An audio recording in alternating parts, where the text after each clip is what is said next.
everybody. I'm Lisa Shield. And I'm Benjamin Shield. And this is Getting Inside the Right Male Mind. Hi, babe. Good morning. How are you doing? Good. Sometimes I feel like we're in a 1950s talk show when we start these podcasts. Good morning, dear. So I am so excited about today's topic. We are going to be talking about what makes a man want to commit. Right. Which I think is just probably the most important question of all, right? Like if you're thinking, baby, about dating and attracting a wonderful partner, that's a question every woman should be asking herself. Yeah. And, men want to commit, but they want to commit with the right person, with the right conditions. So, babe, what would be some things that a man would want from a woman in order to commit to her? Well, I think a lot of men have been frightened with past relationships. They've been frightened that their life has become more narrow than more expansive. So if a man walks into a relationship and he feels that his life is going to be more expansive, even if it means that two people may be on different paths, right, but his life can be bigger because of the relationship. That is the main thing. Wow. And a man's biggest fear is giving up his personal freedom. Absolutely. Right? And a lot of men have equated getting into a relationship or getting into marriage as a sacrifice. Babe, tell me about what personal freedom means to a man. Why is it so important? Well, it means that he can follow his dreams, so that if he has a dream of becoming something or accomplishing something, that there is someone behind him, or next to him, I should say, supporting him, rather than saying, you can't do that because, look at the reality of it, we can't afford it, we don't have time, all of those things. So where life just seems to become more and more and more narrow. And there's a lot of men who really do give up their dreams for women. Absolutely. Oh my God. Absolutely. And the women aren't happy. Like they're not even, I think a lot of times the men feel not only did they give up their dream, but also the woman isn't happy. He gave up his dream and it still didn't make her happy. Well, I think, two things happen. A man looks to a woman to be a teacher, and often a woman will give up her power in a relationship, and a man will come in and try to provide and all that, and he may make sacrifices of his dream, his ambitions, the things he wants to accomplish, and he won't be happy, but the woman who looks to him will feel that he's given up his drive, his power. And so there's not only resentment between the two of them that develops, but also personal, intrapersonal, resentment within each of the persons. Wow. When you say a man looks to a woman to be a teacher, tell me, what do you mean by that? Well, women have something that men don't have. And there is a certain power, and I'm not trying to dramatize it. What do women have that men don't have, honey? They have a certain wisdom. They have a certain connection to nature, the earth. They have a nurturing power. And it's things that men don't get from other men. All of these things are things that men can only get from another woman in a heterosexual relationship. And so often when two people get together, they give up these essential qualities that initially attracted each other. Wow. And are so much at the heart of a romantic relationship. I mean, keeping that alive, right? That beautiful masculine, feminine spark, because we come to you to be teachers to us as well. Right. And when we think, particularly in younger years, of what attracts a woman to a man, part of it is a man's drive, his ambitions, his dreams, a little bit of wildness. And, that is unique to Men. To men. And if a man gives that up to compromise, to feel that he's sacrificing, I think what I would say to both men and women entering a relationship is that we never, ever, ever want to live someone else's dream. Right. And so often, either sex, but we're talking about a man right now, will go into a relationship and so much want to make the woman happy, or is so concerned about making her sad or angry, on the other side of that he will begin to live her dream. Do you feel that way with me? No, we've on our wedding day, my vows to you was to be a guardian of your soul. I know. And I feel that you are the guardian of my soul. So What does that mean? What does that mean? It means supporting each other's soul's journey, wherever it takes a person. And so, I've said this before, if you needed to go to India, for 7 weeks or 7 years, I would be there to support you. And I have been, you've gone away, I've gotten you cabins on the Russian River in wine country to write your book. Up in the mountains. Which actually turned into my 12. Most people would turn their 12-week course into a book. Right. I turned my book into a 12-week course. And you have always supported me in my Have I? teaching. I've sometimes been gone weeks at a time in Europe and throughout the States. And you felt supported. Absolutely. Good. And so we have that luxury. How did you feel supported? We have that luxury of knowing that we don't have to grow together, entirely together.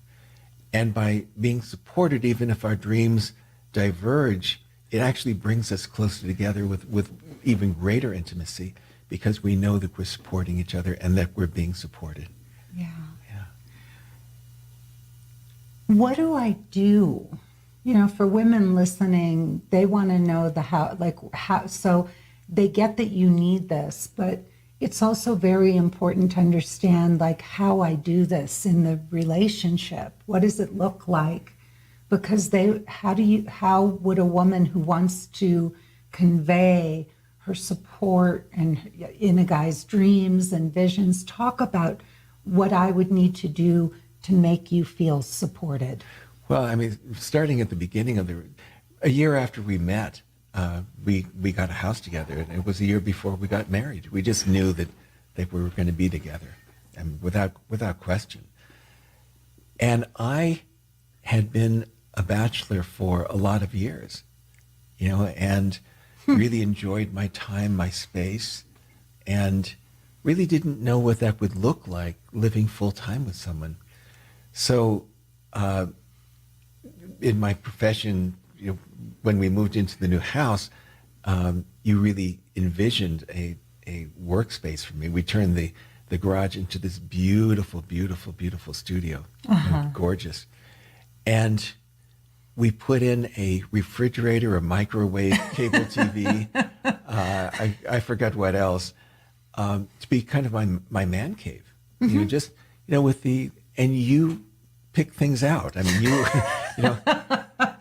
And the fact that you did it, I didn't need it. Right. Within weeks, the microwave, the refrigerator, the cable TV, all that went out, because I knew that I could have it, and I didn't need the physical trappings to have it. And we could even have it in the same room, being intimate, and engaged, but doing our own thing. And so right at the beginning, I know that you would give me space. So I didn't need to grab it. I didn't need to prove myself. And I think a lot of men have affairs because they may feel trapped in a relationship, or resentful that their life has been limited. And so they'll seek out something in other ways, Right. outside the primary relationship. Right.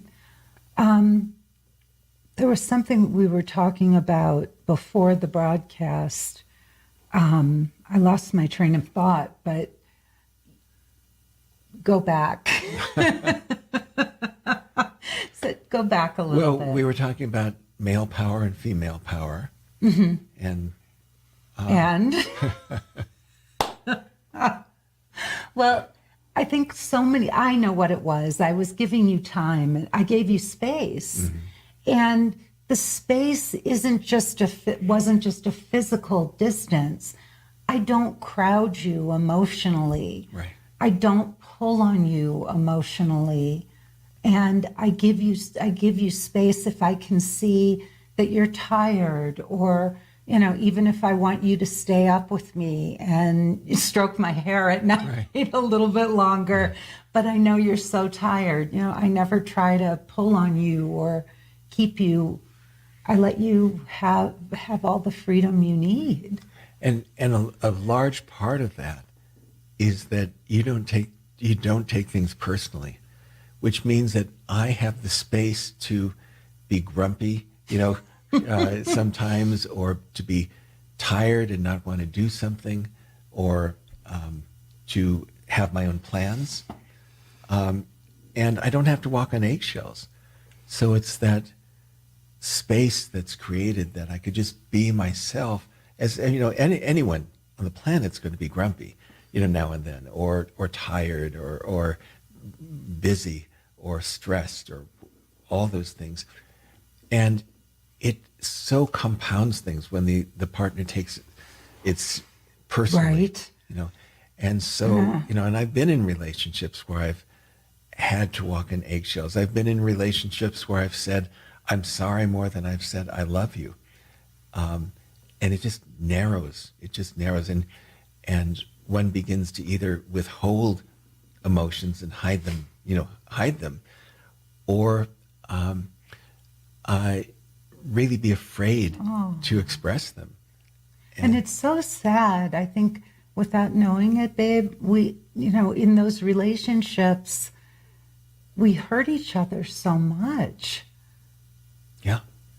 And I think that's where a lot of relationships, how they devolve, in that both partners give up their space, they give up their dreams, they give up the fire in the belly. And what's left is resentment and trying to cope with each other and trying to hold the relationship together. And a man coming in, especially, a man coming into a relationship, he's experienced a lot of women who have tried to limit him or take away his freedom or manipulate his feelings for her, right? Well, in some ways, that's the definition of entering a relationship, that there are all the relationships in the past somehow haven't worked. Right, something happened. Right. And so with all of these cumulative, additive events and memories and histories and hurts and wounds, by the time someone enters, they're ready to settle down. They have all these, their radars up, their warning signals are up. And I think the disappointment is even greater, because when a man approaches a relationship that looks like it's going to be the one, if they don't get to know the person and establish friendship and establish things like knowing that he could have space, that there's projection that, well, I'm going to have space. And when it doesn't happen, it's even a greater fall from grace, because the projections just crumble. Wow. So these things really have to be established during the friendship, during the trust and safety phase, during the know each other phase. And a lot of people just skip this phase entirely for intimacy, sexual intimacy. And then they're pretending they're lovers. And that stage of really, knowing that there's trust and safety and space and all of that and friendship, that gets, that never gets developed. Never gets developed.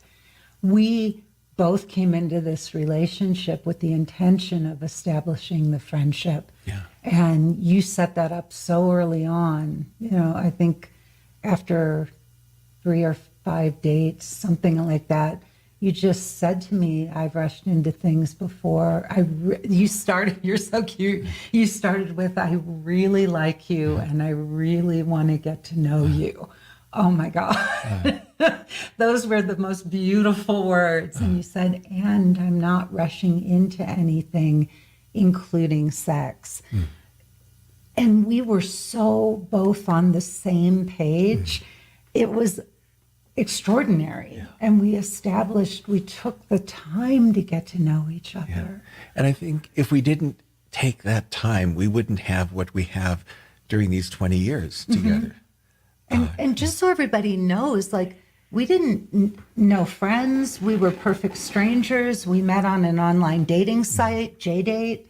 And we didn't rush into anything. We were two people who felt something extra, felt like there was real potential there.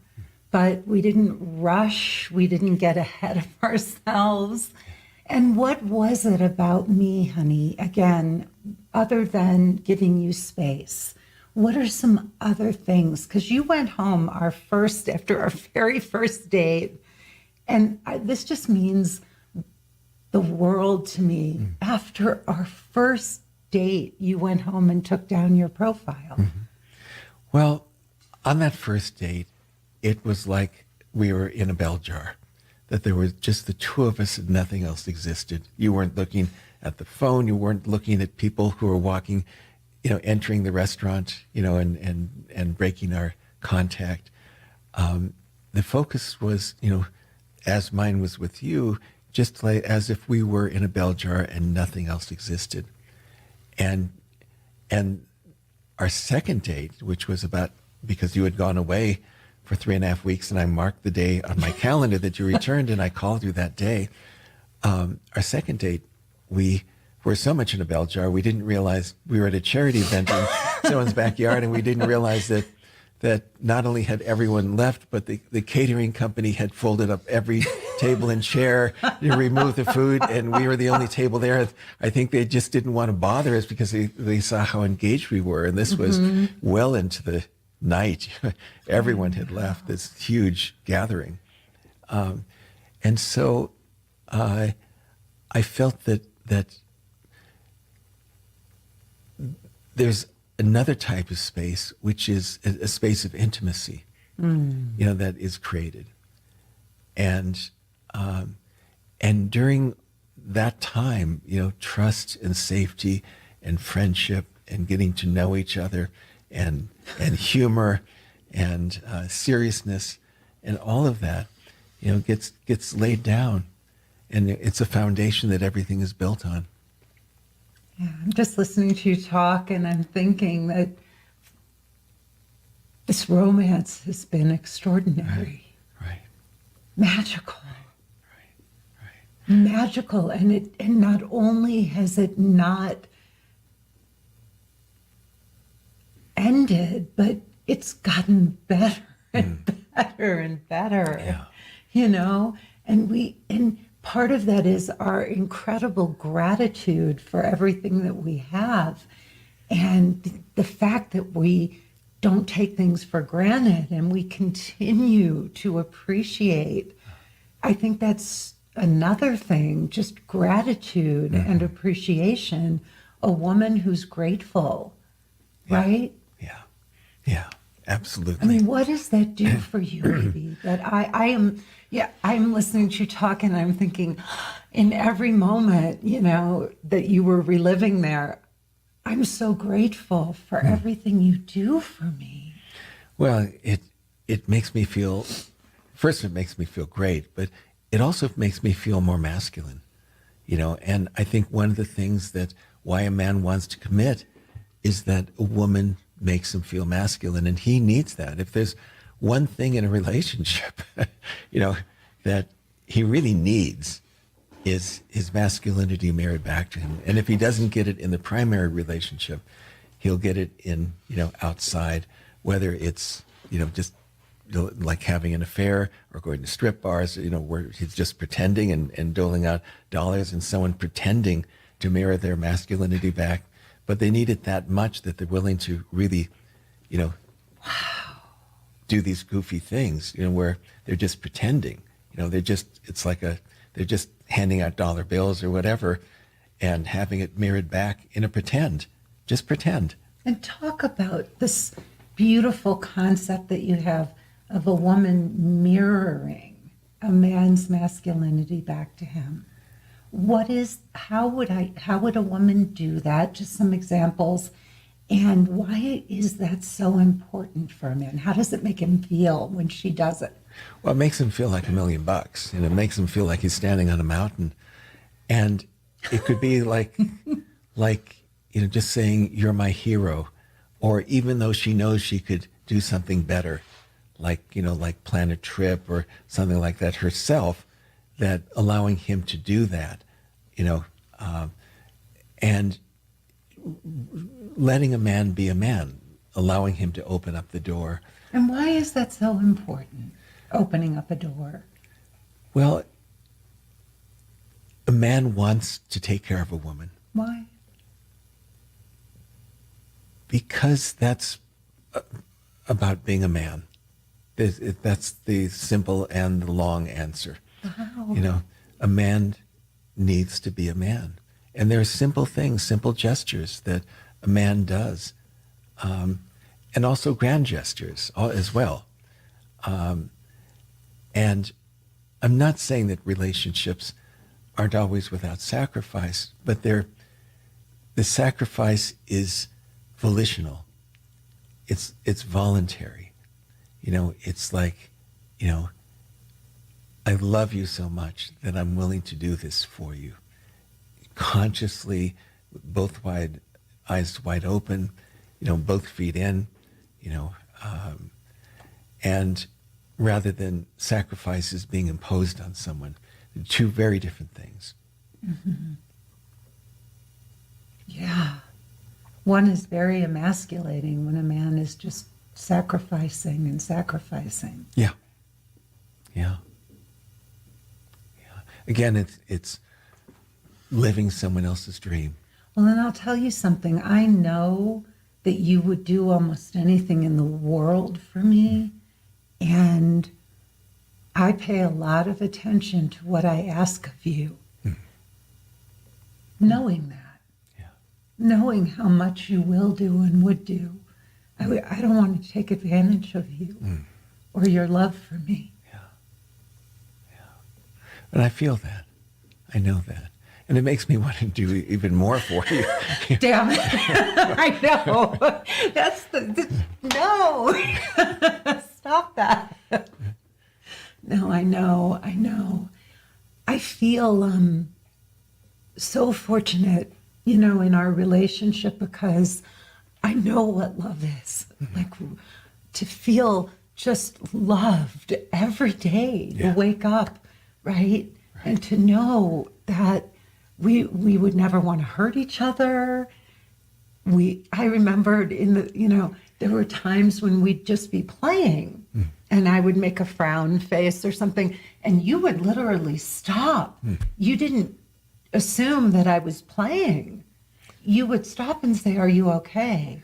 Well, I actually may have known that you were playing, but the sight of you with a frown on, everything just stopped. Everything stopped. Yeah. Aw. But we don't want to hurt each other. No. And I think if people wake up in the morning, wake up together, and they feel that this is going to be an expansive day, I have someone at my back. I have someone who's my greatest supporter, right next to me. I have someone who is going to nurture my dreams and who I am and who I could be. I think in our relationship, we both saw who we could be and we nurtured that. We wouldn't be the same people we are today without the relationship we've had, supporting each other and seeing what each other can be. Well, and I think about like how much I support you in being you, and it looks different from how I think people would think. Like, I listen to what you say to me about who you are in the world, what matters to you, how you choose to run your practice, how you see yourself, how your self-image and all. And I know that's who you are, right? You've told me who you are and what matters to you. And then I make sure that I support and encourage that dream, how you see yourself. I put a positive reflection back. I don't try to tell you how you can make your business bigger or how you could do this thing or that thing at all. I mean, I just hear, I love who you see yourself as and all, and I just want to make you feel so good about the person, that you are in the world. Does that make sense? Yeah, absolutely. Absolutely. Yeah. Well, honey, it has been a joy. I love having these conversations with you because I learned so much, and I'm reminded so much of all the beautiful things that have happened in our relationship. And also, it just feels good. I don't know sometimes if we give the audience the most specific tips on how to do these things. One of the hard things, or one of the things I'm realizing about the work I do in Emotionally Naked Dating, for anybody who doesn't know, it is a 12-week program that Benjamin and I teach together. And if you want to learn about it, you can go to lisashield.com and click the link to watch the presentation. I know what I was going to say. I don't always give specific tips. My work is really about coming from the heart. And when you have true compassion, when you really are coming from love and compassion and kindness, and it's so genuine, there's no strategy for getting there. It has to be something that it's more spiritual and it's more internal, but there's no real step-by-step strategies. That's what my 12-week course is, opening up your heart and learning how to authentically love and attract